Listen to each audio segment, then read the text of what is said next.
everyone. Welcome to a video. Well, another video. As you can see, on the road again. Trying out some new foam on my microphone to see if it blocks out the wind. So either I'm going to sound like shit or sound really, really good. I don't know which way this is going to go yet. But yes, so the theme for this video, I am on my way to Heathcote Raceway. We are going to test out this bike finally, see what it can do. It's just had its first service done. Now, I have no idea what this bike can do. I've seen reports of it doing 11.2, 11.3. I've seen one magazine that reckons they did a 10.5 or something on this bike. Now, I'm not going to get anywhere near that. If I did, I'd be over the frickin' moon. But I'm expecting, well, I'm hoping for like a 11, low 11, maybe. I know the bike's capable of it, I just don't know if I am, because you gotta remember, you gotta hold on to the fucking thing through this whole process. And this thing gets a bit scary when you get up in the rev range. And yeah, but this will probably be the first time I've really been able to open it up to the limit. Well, as close as I can get to the limit anyway. But yeah, it's a long ass ride to get to this place. It's an hour and a half. Probably go through a tank of fuel just getting there.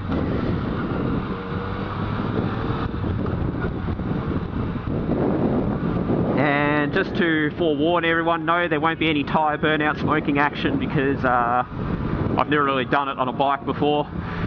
I've done it on gravel and grass, but I've never done it on concrete, and I don't want to bin my bike in front of 5,000 people, or however many people will be there today. So I'm just going to do dry runs. The tyres don't really need warming up on this bike anyway. I've never spun the tyre on it, to be honest. Be interesting to see what it's like on the VHT surface that they have at Heathcote though. It may get a little bit squirmy. If it does, we'll hopefully get through it.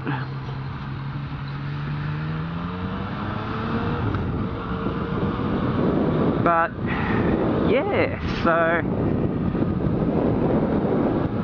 it's going to be an interesting day for sure. I'm hoping it doesn't get too hot because it's logistically it's very hard to take anything with me because I can't watch it while I'm out racing the bike. So yeah, it'll be an interesting day for sure.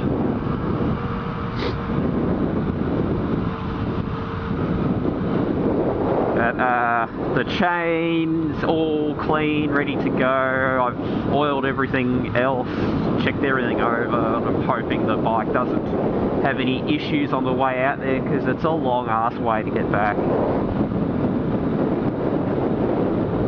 Let's just hope the cam chain stays on the bike, or inside the bike, it's probably a better word.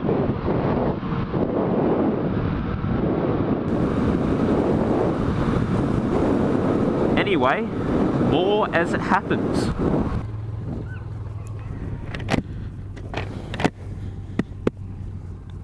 Alrighty guys, we're back. Nice quiet day here, so hopefully we can get some good runs in. We'll see what happens.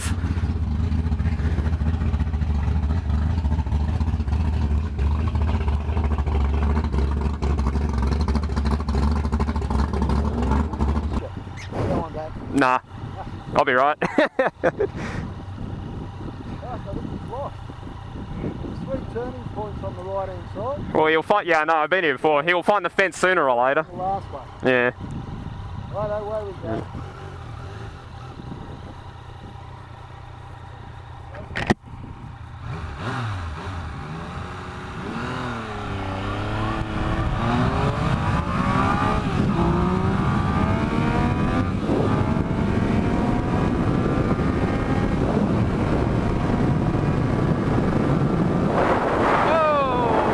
Holy shit!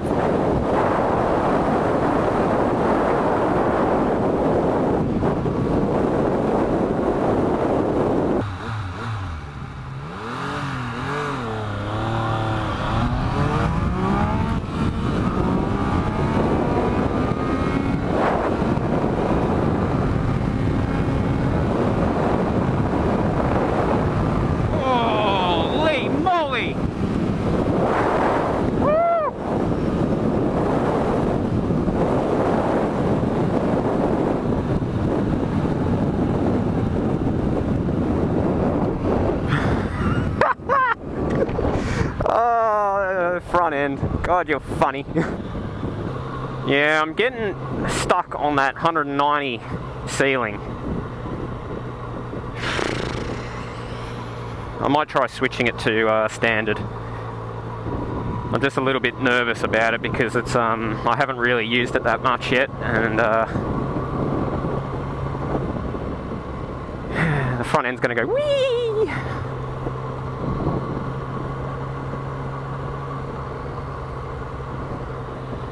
It is also incredibly hot. Ambient temperature is supposed to hit 38 degrees Celsius, not Fahrenheit.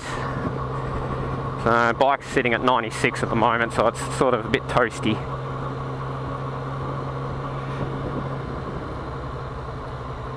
Alright, well I'll try one run in standard mode.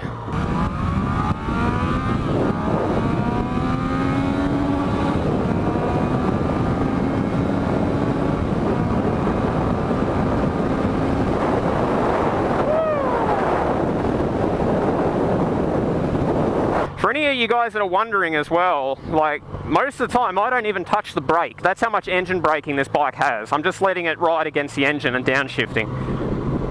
So, down from 190 to that is pretty good with just engine braking. Alrighty guys, so the standard mode's made a fair difference, 115 mile an hour.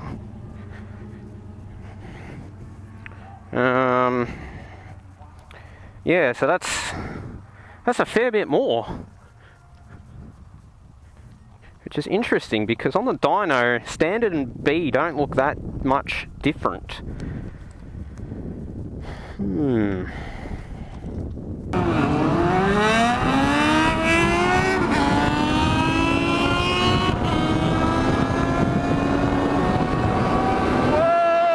my God!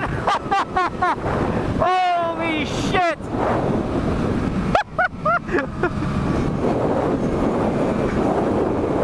Holy fuck all!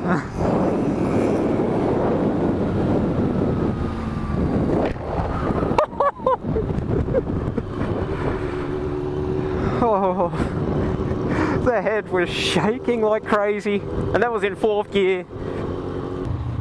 Alright guys, 2 runs of 11.9. We're finally making some progress. Now I just gotta avoid this limiter, because I can't hear the engine, especially with the wind noise on the bike next to me. So we'll see what happens. Cover the rear brake. Here we go.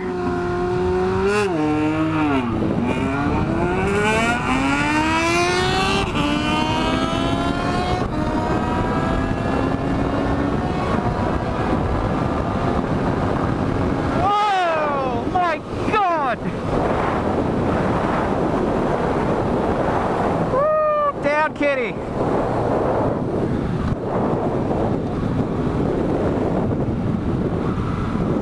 That was 200. Holy shit.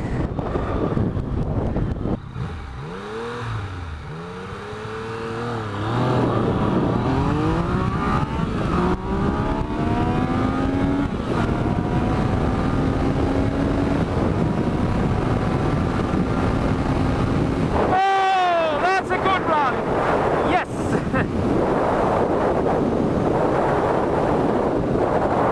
202.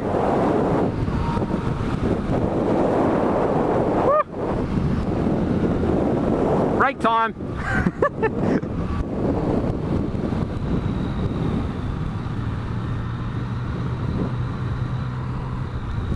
Alrighty, we're all done for today. It's been a fun day. I've had a hell of a time on this bike. It scares the shit out of me. Starting to get used to it though. But the temperature's just getting a bit ridiculous now, and the bike is I think it's had enough. So I decided to let it just cool down and cruise home. Got to stop in for some fuel on the way back because I'm down to half a tank apparently. But yes, so I don't have much battery left, so I'll just finish up a summary. So best time was an 11.7 at 118 miles an hour. First run of the day was a 12.7 at 111 miles an hour. So shaved a second off it, which is nice. There is more in it still, definitely. I think 10's being optimistic, I think, way optimistic. I reckon a low 11 is doable once I get my grounding on the bike and really start to rip into it off the line. That seems to be where this bike really needs it. Like, you need to really give it a shove off the line in first gear without just flipping it over, basically. It does seem to run out of puff in the top end. Well, not so much run out of puff, it's still pulling like a freight train, obviously, but it's not as crazy as it is in the first few gears. It does start to settle down a bit around third gear. But as you would have seen in the videos, in standard mode, in fourth gear, the head on this bike is shaking like crazy. And it's a very unnerving on a bumpy track like that. And yeah, so this is just my first outing to the quarter mile. I'm trying to organise a meet with some of the other video guys, and we'll come back and we'll do some head-to-head action maybe. And yeah, good fun. Anyone who lives in Melbourne, come to Heathcote Raceway. Great day out, nice and quiet. I got there at like, I was out and about at what, 11 o'clock. Just finished up now and it's just coming up to 2, and I must have had like 10-15 runs at least. I actually got tired. That's how many runs I've done.